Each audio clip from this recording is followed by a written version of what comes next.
Halo Sobat Fosil, gimana kabarnya nih? Semoga masih sehat ya. Jika kalian pernah pergi ke museum, tentu kalian akan melihat berbagai macam artefak ataupun fosil purba yang umurnya sudah sangat tua, mulai dari ratusan, ribuan, hingga jutaan tahun.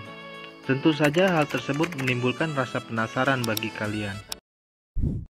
Untuk mengetahui bagaimana sih para ahli sejarah bisa mengetahui umur dari benda purba tersebut.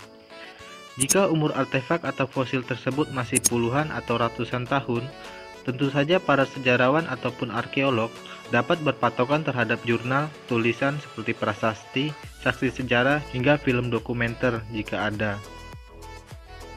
Namun bagaimana jika umur artefak atau fosil tersebut telah berumur ribuan hingga jutaan tahun, atau bahkan ketika belum adanya tanda-tanda kehidupan di bumi kita tercinta ini? Apakah para ahli hanya menebak-nebak saja umur dari benda purba tersebut? No. Tentu saja tidak guys, karena tidak ada ilmu yang asal-asalan. Hal tersebut masih bisa kok dihitung dan dianalisa secara ilmiah. Jadi untuk menjawab pertanyaan tersebut, kita harus mengetahui terlebih dahulu metode apa yang digunakan oleh para ahli untuk mengetahui fosil purba tersebut. Namun dari banyaknya metode yang ada, umumnya para ahli menggunakan metode yang bernama dating. Teknik dating merupakan metode yang digunakan untuk mengetahui umur dari benda atau artefak purba yang ditemukan, seperti kerangka manusia, kerangka hewan, hingga peralatan rumah tangga seperti guci, alat berburu, artefak, dan masih banyak lainnya. Teknik dating ini kemudian dibagi lagi menjadi dua, yaitu relative dating dan juga absolute dating. Kita bahas terlebih dahulu mengenai relative dating. Relative dating ini digunakan para arkeolog untuk menentukan umur atau periode dari benda purba yang ditemukan berdasarkan pendekatan geologi. Dalam teknik relative dating ini, para ahli menggunakan teknik yang bernama stratigrafi.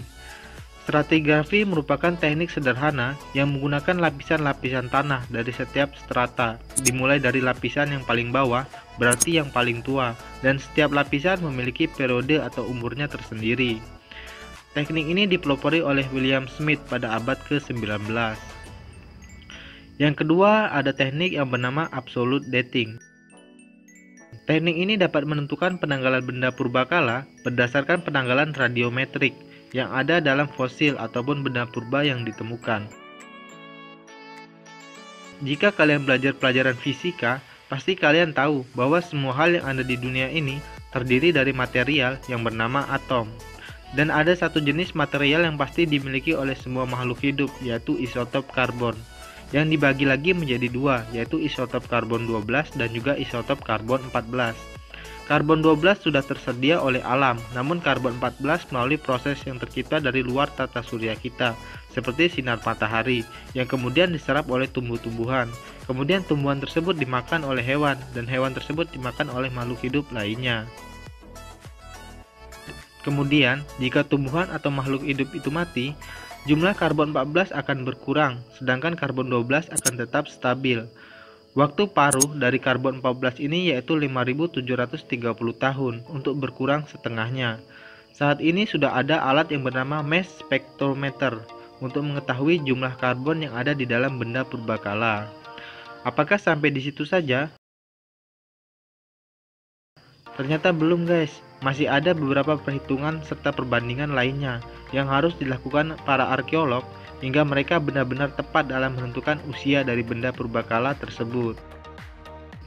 Teknik carbon dating ini juga hanya bisa digunakan hingga 50.000 tahun. Jika lebih dari itu, maka perhitungannya akan tidak akurat. Sehingga para ahli sejarah akan menggunakan teknik yang lebih kompleks lagi, yaitu jenis unsur radioaktif seperti K40 hingga AR40 atau yang kita sebut dengan nama KR40 yang memiliki rentan waktu hingga 1,25 miliar tahun. Metode KR dating ini digunakan untuk meneliti batuan ataupun mineral yang absolut mulai dari 200.000 hingga 5 juta tahun. Sementara jika fosil yang ditemukan di atas 5 juta tahun seperti fosil dinosaurus yang berumur sekitar 65 juta tahun, Para ahli menggunakan metode yang bernama fission track dating dengan meneliti kandungan uranium di dalam lapisan tanah yang melekat di fosil tersebut.